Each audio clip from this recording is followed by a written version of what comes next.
Dalawang lalaki patay sa pamamaril sa Quezon habang isang bangkay ng lalaki natagpuang palutang-lutang sa dagat sa Cebu.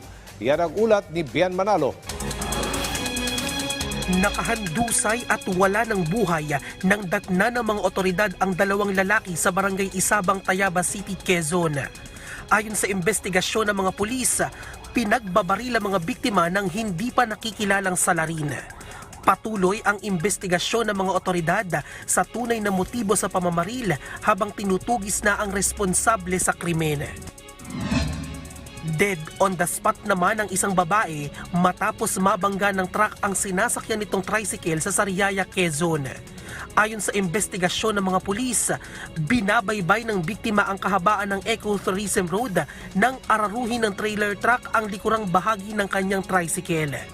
Dahil sa lakas ng pagkakabangga, humiwalay ang motor sa sidecar nito. Nasa kustodiya na ng otoridad ang driver ng truck na mahaharap sa kasong reckless imprudence resulting to homicide and damage to property.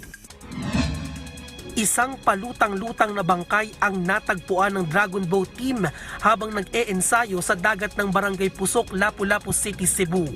Sa ulat ng mga pulis, ang bangkay ay isang lalaki na nakasuot ng orange na short.